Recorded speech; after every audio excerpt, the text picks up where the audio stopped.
Imagine this. 9 experienced hikers. Young, strong, highly trained. The kind of people who don't panic. The kind who survive anything.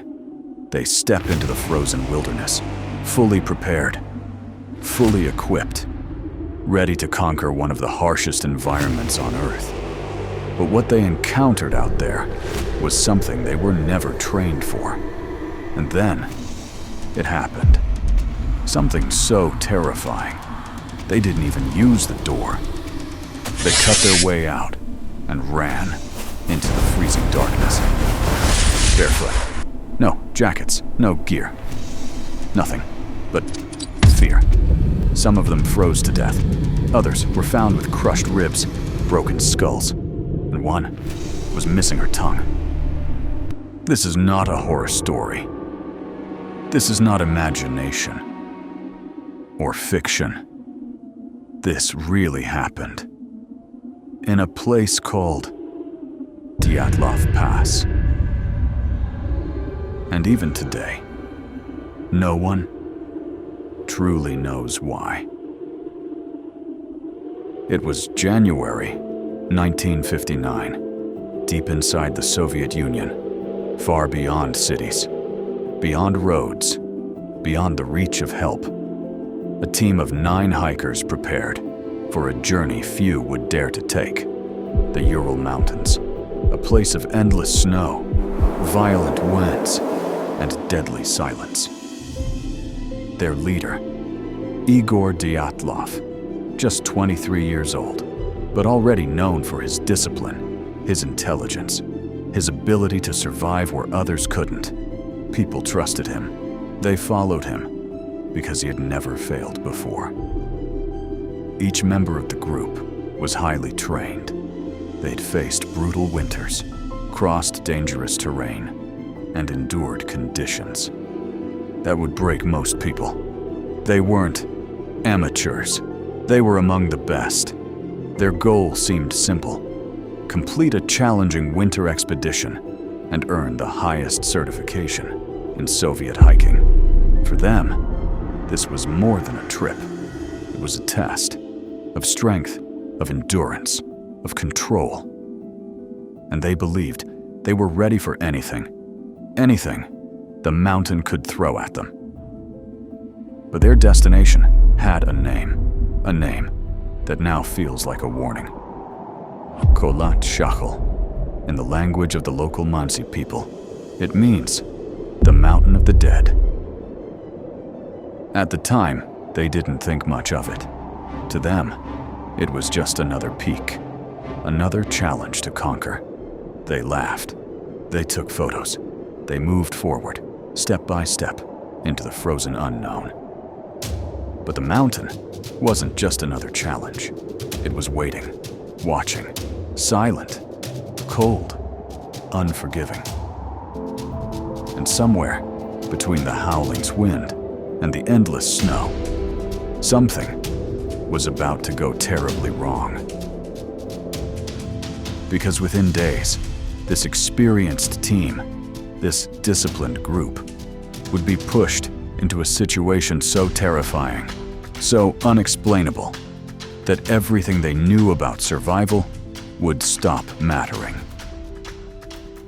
At that moment, they didn't know it yet, but they were no longer in control. And soon, the mountain would live up to its name. The journey began, like any other expedition, with laughter, with confidence, with the quiet excitement of stepping into the unknown. The group moved steadily across the endless white landscape, snow stretching in every direction, the sky heavy, the wind whispering through the mountains. A place so vast, it could make anyone feel small. But not them. They were experienced. They knew this terrain.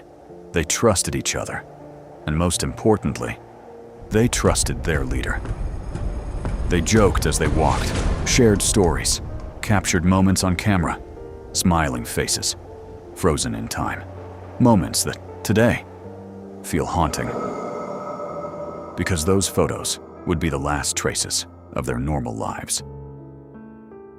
As the days passed, the conditions began to change.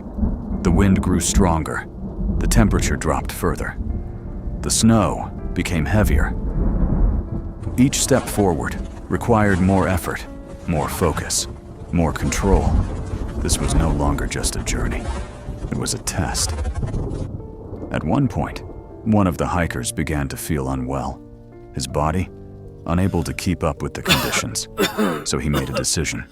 He turned back. Alone, he walked away from the group, back toward safety. At the time, it felt like failure, but in reality, it saved his life. The remaining 9 continued forward, deeper, into the mountains, further away, from help, from warmth, from any chance of escape. The landscape became harsher, the air sharper, the silence heavier, and slowly, almost unnoticed, something began to shift. The wind no longer sounded like wind. It echoed through the valleys, like distant whispers. The mountains stood still, watching, endless, cold, unmoving, as if the entire place was holding its breath. The group pressed on, step by step, through deep snow, against the growing storm. They adjusted their route, navigating through low visibility, trusting their instincts, trusting each other. But the mountain was no longer just a challenge. It was becoming something else. By the time they approached the slopes of Kholat Syakhl, conditions had worsened significantly. Strong winds, blinding snow, temperatures dropping to deadly levels. Still, they didn't turn back, because turning back meant failure, and they had come too far. So they made a decision. Instead of descending to safer ground, they would set up camp right there on the exposed mountainside. Open to the wind, exposed to the cold, surrounded by nothing but darkness and snow. It wasn't the safest choice, but it was a calculated one.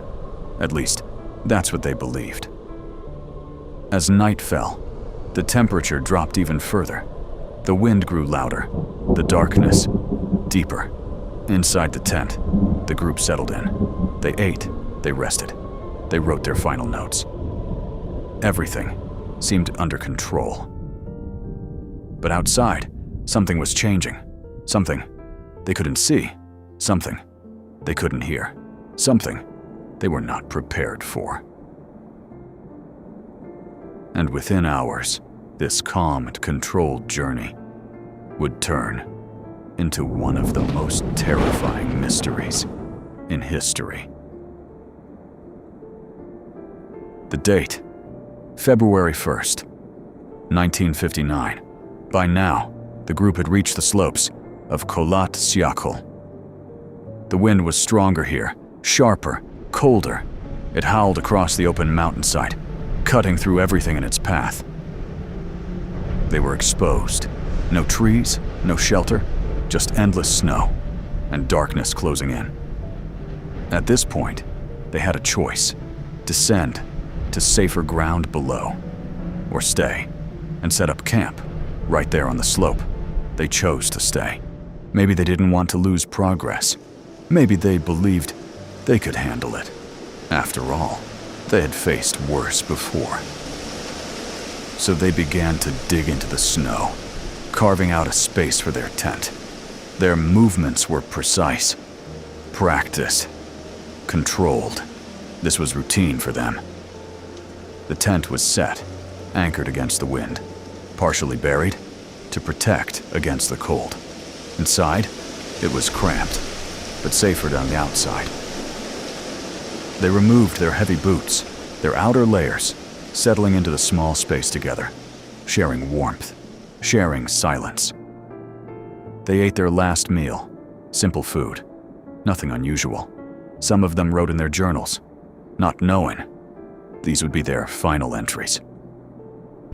Outside, The storm continued to build, wind pushing against the tent, snow piling higher, the temperature dropping, lower and lower.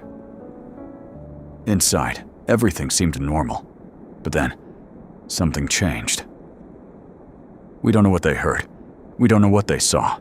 There were no witnesses, no recordings, no explanations. But something triggered fear, not confusion, not concern, fear. The kind of fear that overrides logic. The kind of fear that makes trained, experienced people forget everything they know. Because what happened next defies explanation. In the middle of the night, they didn't open the tent flap. They didn't gather their gear. They didn't prepare. They cut their way out. From the inside.